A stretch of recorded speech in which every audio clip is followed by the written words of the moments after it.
I'm telling them that I can't breathe. Clearly he don't give a damn about my plea.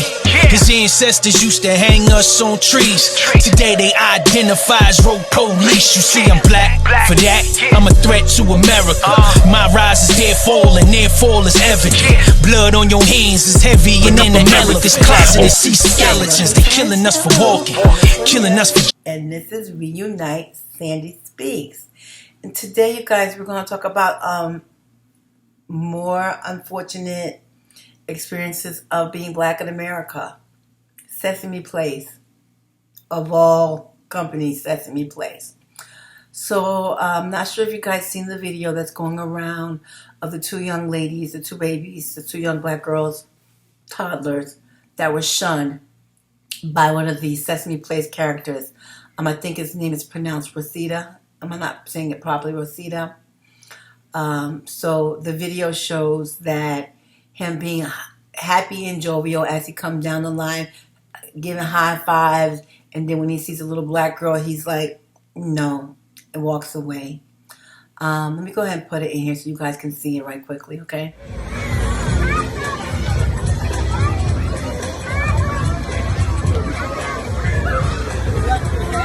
Okay, so when Sesame Place responded about the video, they claimed that it wasn't racially motivated. That one of the parents asked if he could take a picture with the baby, and he said no. And you guys, we saw what happened. He shaded those kids, and I kind of want to talk about the psychology of it. He shaded those kids. Again, this channel, this series, Reunite Sandy Speaks, is documenting the inequalities in America. Again, my goal, is to have an update to the 14th Amendment, the Equal Right Clause, that we need to be treated equally. And I'm going to demonstrate to you guys that we're not. We already know as black people that we're not. But we need concrete, tangible evidence to show that we're not treated equally. And with that said, if you have these kind of characters, something happens to you, please email me and send me the videos. I'll put my email address here where you can send the videos of any instances where it's obvious that it's racial discrimination, or even if it's not obvious, just tell me about it and we'll talk about it. But going back to Sesame Place, this is disturbing, very much disturbing, because these are children. And so if you are playing a character at a kid's amusement park, at minimum you have to at least like kids, right? It's just really hard for me to wrap my mind around this because I'm not racist. I don't have any kind of racial bias towards any racial group, ethnic group, religious group. I don't have any bias where it's like, I don't like you, I want to be mean to you, and I just want to purposely hurt your feelings or make you feel bad. Or, I want to do negative, nasty, spiteful things to you. And that's exactly what's happening. You see, he's in a costume, and you see his body language where he was like, nah. He sat there, gave everybody a high five, and what's so disheartening is the little girl's face, right? And I saw the mom's Instagram, and she doesn't seem like the kind of mom who are trying to downplay it and not bring awareness to that it was a racial thing. I might have mixed emotions about that. If that happened to my kid, I probably would try to downplay it. I probably wouldn't make them think that it was a racial thing. And maybe I'm not right in saying that. I read somebody saying that it's important to make kids aware and teach them how to deal with it. I really have mixed emotions about that, you guys, because I really am concerned about the psychology or the consciousness of little black children, okay? If you know me and you know my philosophy, I think we all are suffering from the pandemic or the psychosis of being black in America. And we have a very different psychology of being black in this country because we feel oppressed and we feel maligned. We feel just second class, And so I'm struggling with is how those little girls feel. You know, not only did that happen to those little girls, when they go back to school, that is going to reemerge. Their friends are going to talk about that. It might be an occurrence with a non-black person who'll say something to, you know, kids are spiteful and kids are mean, and I might be reaching myself like I'm reaching for this, but no, this is the country we live in. This is what the world we live in. This is what happens, and I want to be focused and talk to you guys about this, but I just got to tell you this is very hurtful to me, and I know it's obvious. I don't know. This is really hard for me to talk about. Okay, so let's talk about, was this a one-off situation? Was this an isolated situation? Or was this the culture of Sesame Place? Okay, and what we come to learn is this is a culture of Sesame Place. So I'm going to add a couple of videos in here so you guys can see this happening multiple times to young black children, to black babies. Y'all check this out. Hey, hey! Hey, hey! Who said it's okay, Big Bird? That girl that was the chef on the front. Hey, hey! Hey!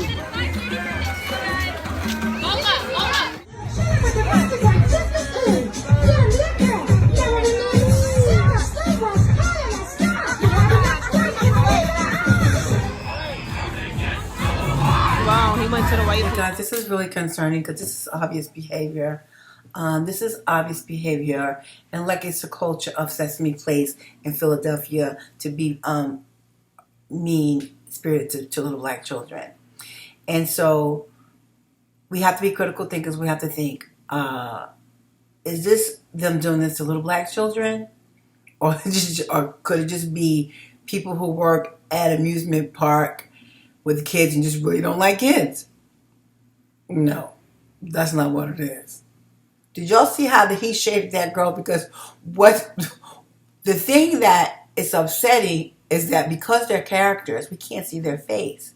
So we see their gestures. He did like this to the little black girl.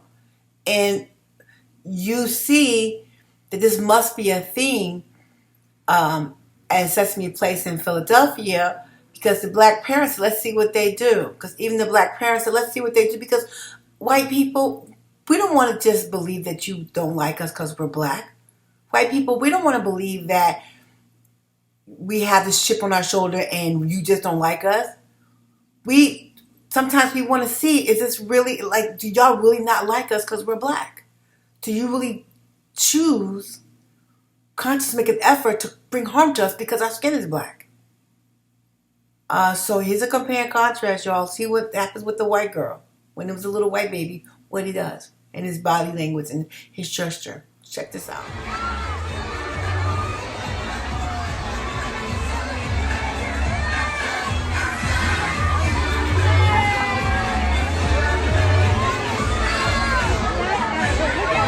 Okay, so we saw that, and what it appears like is that Sesame Place in Philadelphia has a negative culture against black people.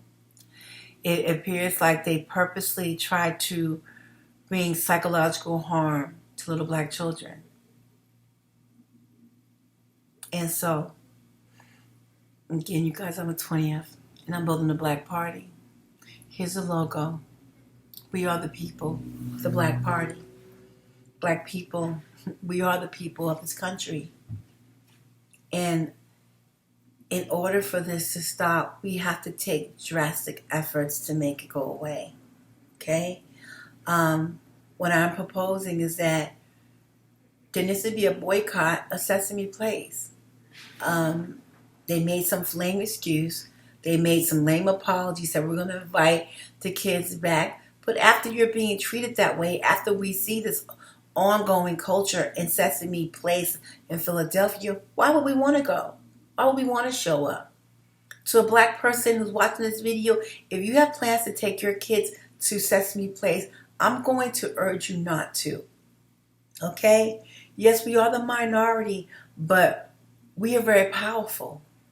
we influence a lot of things that go on in this culture, and I can't stress that. Not only that, we do have economic power. Maybe you don't believe that we do, but we do. Okay, so again, I'm building a party, the Black Party. We are the people, the Black Party.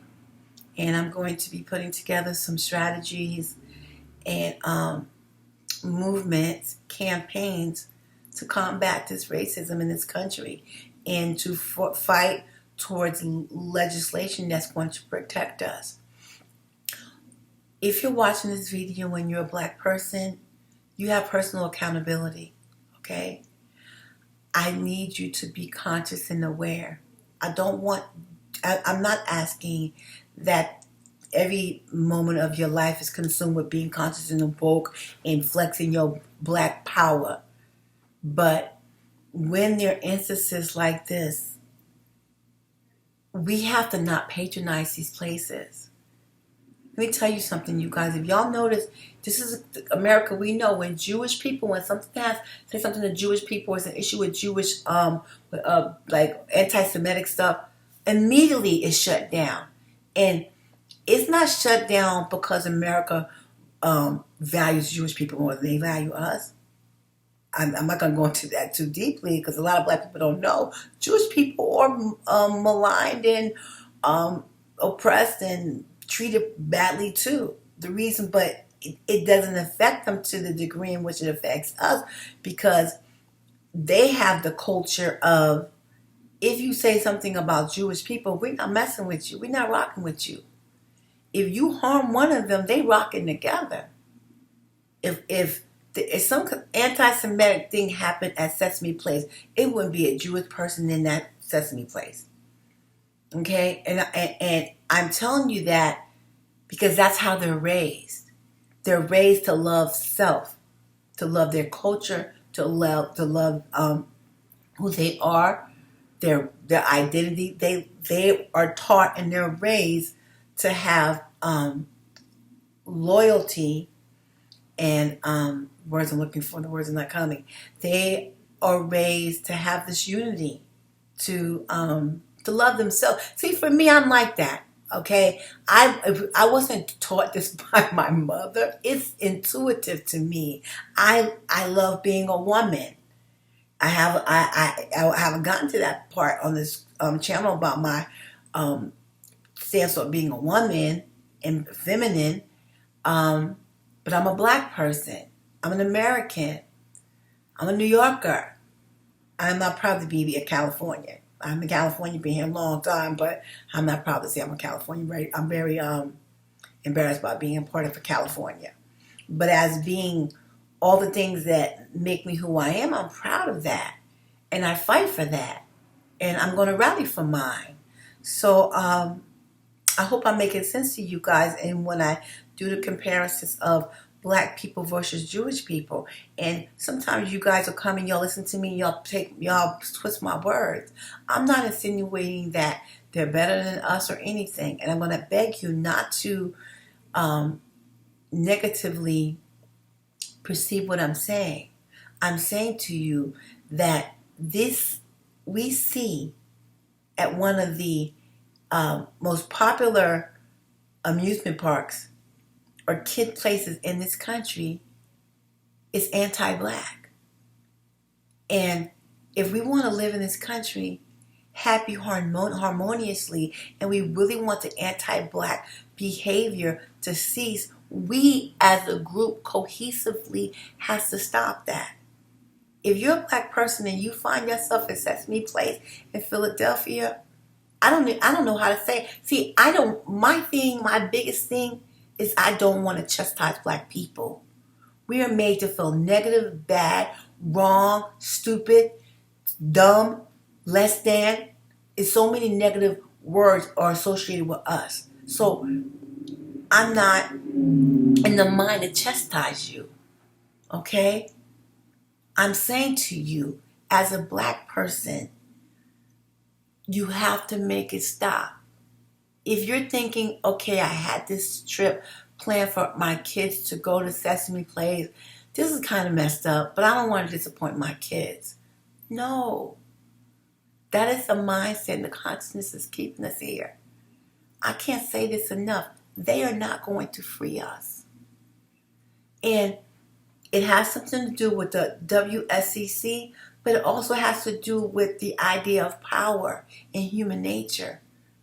Even some who don't want to be mean to us or oppress us, they're in power.